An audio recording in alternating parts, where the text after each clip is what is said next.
पिछली क्लास में हम लोग एग्जाम्पल 18 तक पढ़ लिए थे। आज पढ़ेंगे example 19। Page number R S Agarwal से 545 है और एग्जाम्पल ये लास्ट है। इसके बाद हम लोग एक्सरसाइज 10 पढ़ेंगे और इसके बाद साथ ही एक ही एक्सरसाइज है। फिर इसके बाद आपका एक चैप्टर खत्म हो जाएगा, फिर अगले चैप्टर। देखो पहले क्वेश्चन को पढ़ने से पहले समझते हैं। जो क्वेश्चन अभी तक हम लोग किए हैं बिल्कुल उससे अलग क्वेश्चन है। जो उसमें आप वैल्यू निकालते थे, अदर ट्रिग्नोमेट्रिक टर्म्स की वैल्यूज निकालते थे उसकी हेल्प से, या फिर अदर ट्रिग्नोमेट्रिक टर्म्स की वैल्यू निकाल के प्रूव कर देते थे। बट यहाँ ये क्वेश्चन क्या है, प्रूफ टाइप है लेकिन अलग है। पहले समझो क्या दे रहा है। कह रहा है आपसे if angle A and angle B are acute angles such that cos A equal to cos B, then prove that angle A बराबर एंगल बी। सबसे पहली बात जो बहुत सारे बच्चे गलती कर देते हैं वो ये एक ट्रायंगल बनाते हैं ए बी सी, उसमें एक ट्रायंगल लेते हैं एंगल ए एंगल बी, वहीं पे क्वेश्चन गलत। लेकिन यहाँ पे क्या है, हमें एक ट्रायंगल है। देखो सोचो पहले अपने दिमाग से यार, एंगल ए और एंगल बी दो ही ट्रायंगल है और हमारे पास एक ट्रायंगल होता है तो उसमें 3 एंगल होते हैं। अब पॉसिबल भी दूसरे क्यूट एंगल लेने 90 से कम वाले दूसरे ले सकते हो, नहीं ले सकते हो, 30 ले लो, दूसरा कुछ और ले लो। तो हम यहाँ पे जो है जब आप बनाए रहोगे क्वेश्चन को तो आपको आइडिया लगेगा कि वो वाला क्वेश्चन है, ये फिक्स टाइप क्वेश्चन है। क्या करा है, एंगल ए और एंगल बी लेना है, लेकिन हम इसमें क्या करेंगे, 2 ट्रायंगल बनाएंगे। एक triangle A B C, sorry A C D, sir क्यों, और दूसरे ट्रायंगल है वो थोड़ा अलग है कि नहीं है। नॉर्मली आप क्या बनाते हो, ए बी सी लिखते हो, लेकिन यहाँ पे एंगल ए हमें लेना, दूसरे ट्रायंगल एंगल बी लेना है। इसमें ए एंगल लेंगे, इसमें बी वाला ट्रायंगल में बी वाला एंगल नहीं लेंगे, ए सी डी, और दूसरे में बी ई एफ। मतलब आपको कुछ भी लिखो लेकिन आपको एक एंगल ए लेना है, एक एंगल बी लेना है दूसरे ट्रायंगल में, चाहे उसके बाद कुछ भी ले लो। तो यहाँ से ये सबसे इंपॉर्टेंट लाइन पहले समझो। गिवन में आपके पास क्या है, गिवन में क्या है,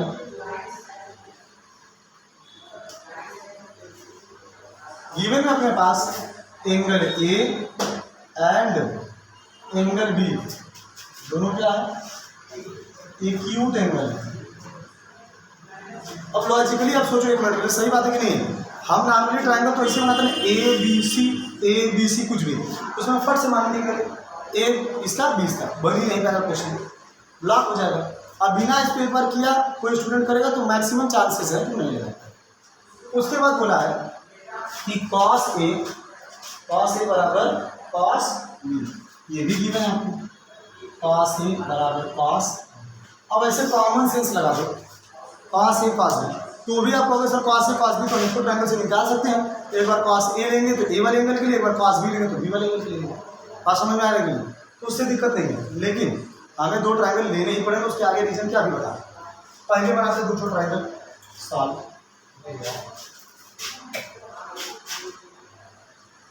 सॉल्व करते हैं।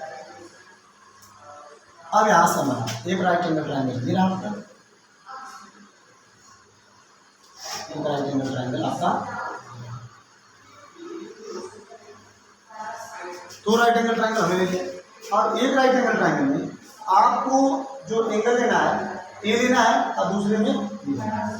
तो अब मान लो यहाँ पे मैंने ए ले लिया, यहाँ पे ले लिया, कहाँ पे हमें ए एक्यूट लेना। अब ध्यान दो, ई लोगे तो भी एक्यूट हो सकता है, ई लोगे तो भी, यहाँ पे गलती से नहीं मत लेना क्योंकि तो राइट एंगल बनेगा। आपको क्या बोला है, दोनों एक्यूट एंगल, तो यहाँ ए, यहाँ मान लो बी, चेक कर देते तुम आपको, हमें पता जगह होगी। यहाँ पे बोलो, जब टीचर गलती कर देता तो इसे बोलता है, हम तुम्हें चेक कर देते, इसके बाद कि नहीं है। तो ये हमारी गलती थी कि नोटों में से ऐसे बोलेंगे चेक करो। एंगल बी सी डी है, ई एफ बोलो, सुबह एकदम किसके क्या बात है,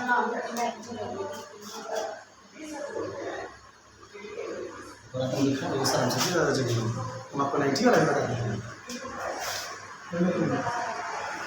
चलो भाई कोई बात, यहाँ तक बात समझ में आ गई। अब जो स्टार्टअप में आपको दिया गिवन क्वेश्चन, क्या दिया है, क्या दिया आपको, दिया है cos A बराबर cos A बराबर cos B। स्टार्ट वहीं से cos A बराबर cos B। अब देखो cos A cos B अलग अलग ट्रायंगल है, base perpendicular hypotenuse, base perpendicular hypotenuse. तो कॉस के लिए क्या होता है? बड़ा बड़ा। हाँ, तो यहाँ बोलो क्या होगा, इसका बी अपान एच क्या होगा? इसका बेस ये रेडी और अपान सी ए या ए सी और इक्वल टू बोलो इसका बी एफ भी लिख सकते हैं और ई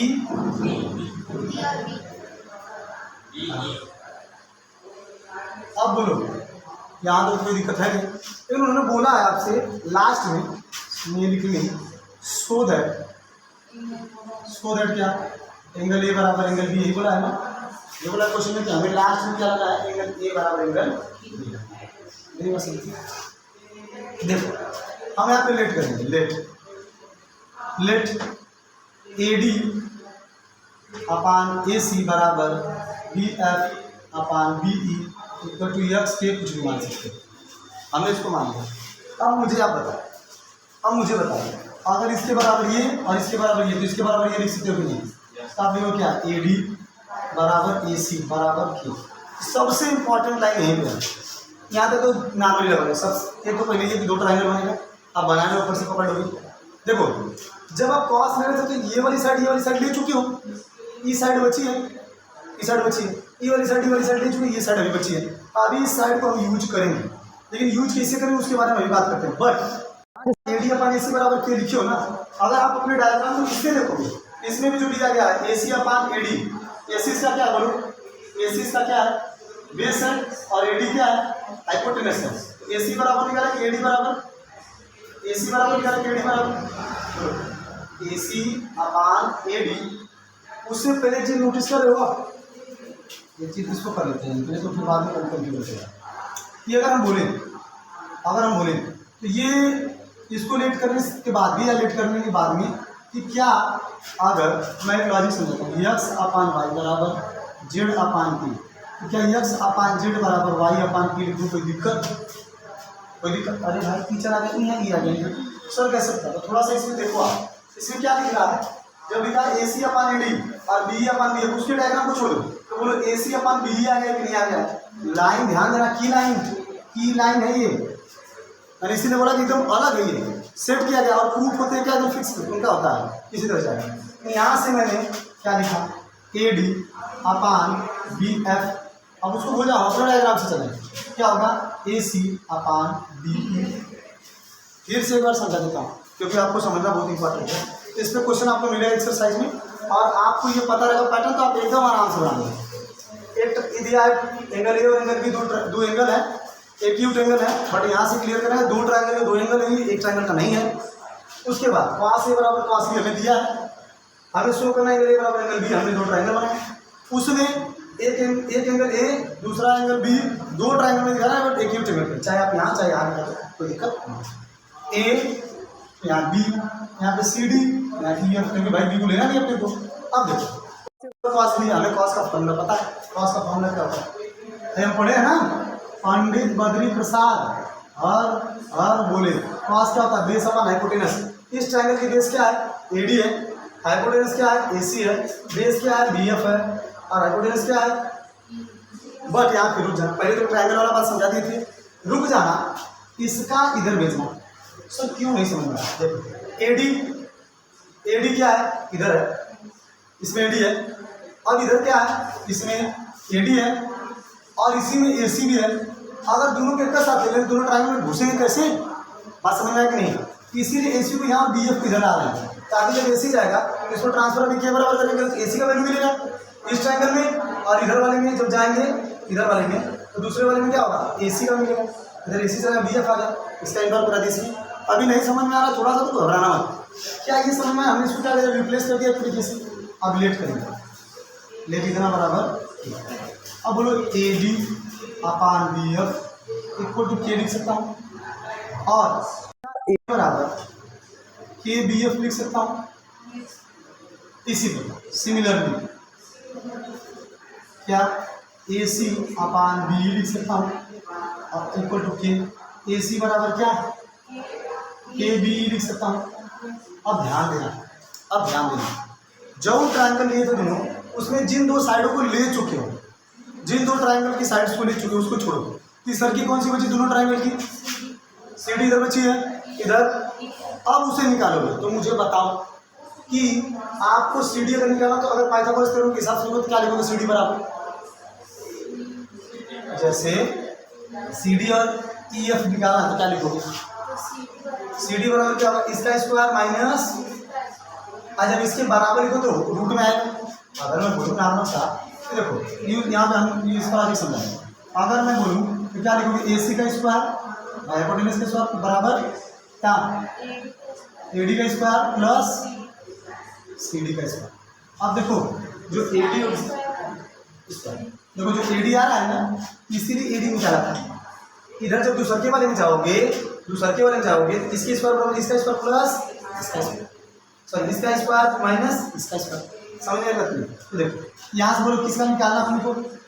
CD का निकालना है, तो CD का स्क्वायर बराबर क्या? AC का स्क्वायर माइनस AD का स्क्वायर, AC का स्क्वायर माइनस AD का स्क्वायर बराबर CD का स्क्वायर।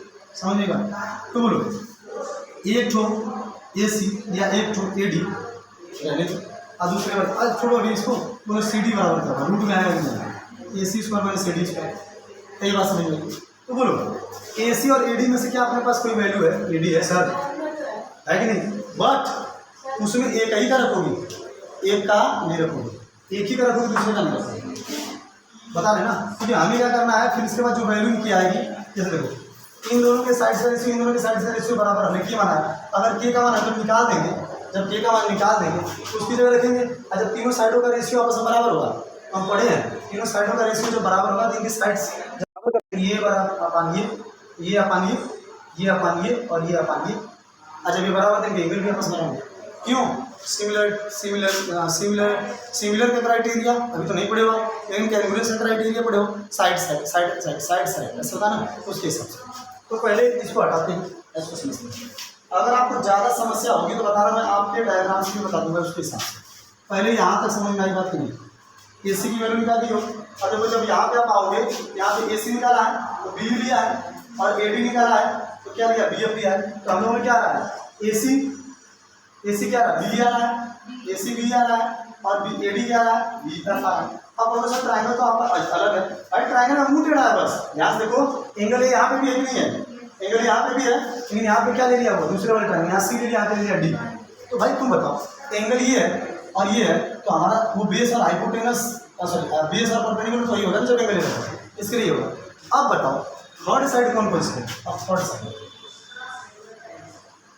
कौन सी दो थर्ड साइड अपनी बची है? देखो यहाँ पे डायरेक्ट लिखा है, इसमें कंफ्यूज मत होना। थर्ड साइड कौन सा? CD बचा है, और दूसरा कौन सा बचा है?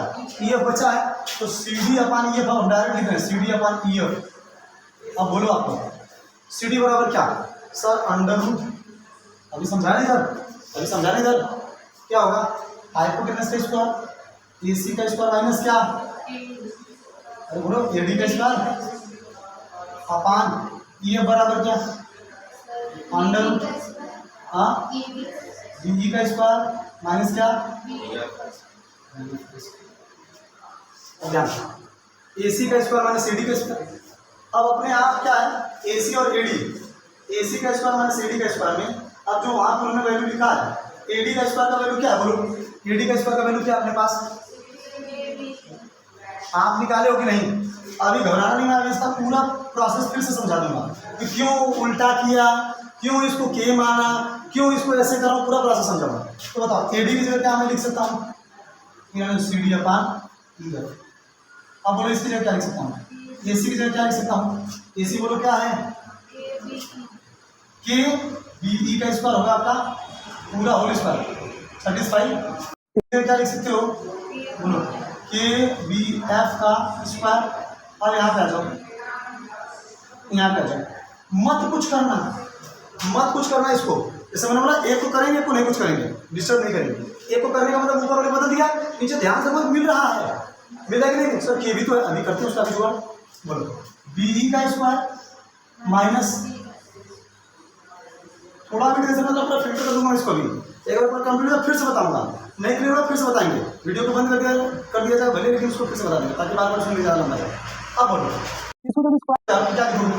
CD का अपान ई एफ। बोलो अगर मैं बोलूँ के का स्क्वायर बी का स्क्वायर सेटिस्फाई, के का स्क्वायर बी एफ का स्क्वायर, दोनों में के स्क्वायर कॉमन है, तो मैं डायरेक्ट यहाँ से के स्क्वायर कॉमन, बी का स्क्वायर माइनस बी एफ का स्क्वायर बचेगा कि नहीं। अब के स्क्वायर बढ़िया क्या आएगा के, ये समझे अंडर नीचे की दीवार ये देखो, बोलो यहाँ से के स्क्वायर कॉमन नहीं करा हूँ सीधे भी, के स्क्वायर बी का स्क्वायर और माइनस के स्क्वायर बी एफ का स्क्वायर अपान रूट में बी का स्क्वायर माइनस बी एफ का सेटिस्फाई हो। अब बोलो दोनों में के स्क्वायर कॉमन करो, यहाँ लिख लो, यहाँ क्या है सी डी अपान एफ बराबर क्या अंडर रूट में क्या के स्क्वायर कॉमन बी का स्क्वायर माइनस बी एफ का स्क्वायर अपान क्या बी का स्क्वायर माइनस बी एफ का स्क्वायर, के स्क्वायर कॉमन कर लिया हूँ, बाहर निकाल सकता हूँ, तो सी डी अपान ई एफ। बोलो ऊपर से क्या है भरे, अंदर क्या बचा बी का स्क्वायर माइनस बी एफ का स्क्वायर अपान क्या रूट में बी का स्क्वायर अपान माइनस। अब मुझे बताओ दोनों से मैं काट दूं, बोलो सी डी अपान ई एफ बराबर के क्या था शुरुआत में, जरा बताओ के किसको माने थे, जब बताओ रोटेट कर लियो तब माने हो, बिना रोटेट किए माने, रोटेट कर लिया हो तब मानो, रोटेट कर लिया हो तब मानो, ध्यान देना के मानते समय गलती मत करना, जब यहाँ का यहाँ क्या तब के मानना, यही तो मत मान लेना। तो बताओ इसकी जगह के की जगह सी डी अपान ई बराबर, यहाँ चाहो तो फर्स्ट इक्वेशन मानो और आप ऑर्डर लिख देना फ्रॉम फर्स्ट इक्वेशन यहाँ रख लेते। बोलो क्या है A D upon B F equal to A C upon B E. अब मुझे बताओ अभी तीनों साइडें क्या है आपस में के रेशियो बराबर है, तो सुन लो अभी आप क्लास 10 में पढ़े नहीं हो ट्राइंगल, क्लास 9 में पढ़े थे हम लोग, क्या पढ़े थे कैंगुलर ट्राइंगल पढ़े थे।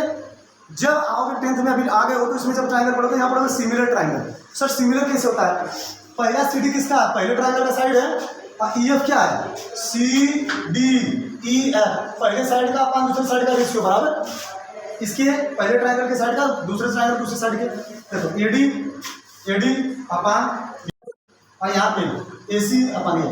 जब दोनों ट्राइंगल के मतलब तीनों साइडें आपस में साइडों का रेशियो आपस में बराबर है तो उन दोनों ट्राइंगलों को आपस में क्या बोलते हैं सिमिलर, बट सीक्वेंस में लिखना। बोलो बोलो ट्राइंगल क्या लिखो ए डी ई, सीक्वेंस बता दूंगा तुम्हें A B C, A D C similar का सिंबल ये होता है, शायद कभी कभी बताया होगा नाइन्थ में। ट्राइंगल कौन सा बी एफ ई, बोले पहले नंबर पे कौन, वहाँ सीपीसीटी बोलते थे कि नहीं, तो वैसे यहाँ पे क्या बस सीपीसीटी, वहाँ कैंगुलर क्राइटेरिया था, यहाँ सिमिलर क्राइटेरिया है। सिमिलर अभी ट्राइंगल में पढ़ेंगे हम लोग। एंगल बोलो क्या ए बराबर क्या एंगल बी, आप समझ में आई बात, और इससे पूछेंगे आप एक बार फिर से बताता हूँ समझ लो बढ़िया से, एक ही करो बट क्लियर कर देना क्योंकि आप एक्सरसाइज मत जाओ। यहाँ तक तो आपको कोई दिक्कत नहीं हुआ होगा जो क्रॉस की वैल्यू रखा हूँ यहाँ तक कि की लाइन जहाँ जहाँ है वहाँ पर स्टार मार्क बना रहा हूँ मैं, की लाइन जहाँ जहाँ, एक डायग्राम पे भी की लाइन है स्टार मार्क, क्योंकि डायग्राम आपको लेके चलना है। यहाँ से क्या करना है इसको यहाँ ट्रांसफर, अब समझ में आ गया होगा थोड़ा थोड़ा क्यों किया, क्योंकि इसलिए वैल्यू रखना था ना, अगर दोनों साथ में रहते कभी वैल्यू आ पाती नहीं आ पाती, इसीलिए इसको यहाँ इसको यहाँ। उसमें शुरुआत में देखो घबरा मत जाओ क्या हो रहा है। अब बोलो यहाँ तक कि यहाँ इसको बार एक बार एडी देखो, यहाँ एडी आया था ना, कहाँ गया एसी और एडी अलग अलग लोग नहीं रहते, एक बार इसके साथ तो क्या होता है गलत तो वही नहीं पता, तो इसको यहाँ इसका क्या कर दिया रिप्लेसमेंट कर दिया, ये यहाँ एक बार इसके साथ पूरा क्या मान लिया, एक बार इसके साथ के एडी बराबर आया, एक बार इसके साथ के एक बार ऐसे बराबर। जरूर घर पे प्रैक्टिस मारना तो नहीं होगा, जाके घर पे आज वाले दिन में एक बार जरूर कर लेना, और तुम्हें अपने आप को चेक करना है जाने से पक्का ऐसा क्वेश्चन मिलेगा जाके देख लेना, तो देख लेना एसी बराबर दिया है। अब क्या कर दिया मैंने, जो दो साइडें थी तीसरी साइड जो बची है कौन सी बची थी, सीडी बची थी, इतना अपान इतना कर दिया। सर क्यों, क्योंकि अपान अपान मिले तो इनको भी इसके बराबर अपान। अब बराबर क्या किया, सीडी की वैल्यू पाता तो हम अभी बताया हूँ तरीका, बुक में डाला लिखा, हमने बता दिया लॉजिक यहाँ पे हो गया। अब एसी और एडी की वैल्यू निकाले और रख दो, रख करके फिर साफ करते गए यहाँ पर, तो फिर क्या कैलकुलेशन ये हो गया। बोर्ड में आता है, अगर आप तैयार कर लोगे तो आराम से हो जाएगा, 2 से 3 नंबर में आता है, 3 नंबर जगह में है। ठीक, ये रहा आपका क्वेश्चन। अगर आपको चाहिए कि सर एक्सरसाइज में दिखाइए तो मैं दिखा दे रहा हूँ। क्वेश्चन नंबर 30 दिख रहा है कि नहीं दिख रहा है, सेम टू सेम यही वाला है। क्वेश्चन नंबर 29 भी है, वहाँ साइन ले लिया है तो तुम 29 चेक करना और 30 इसमें लगा के 2 ठो, तुम्हें प्रैक्टिस में पता चलेगा आ रहा है कि नहीं आ रहा है इसकी एक्सरसाइज का। लो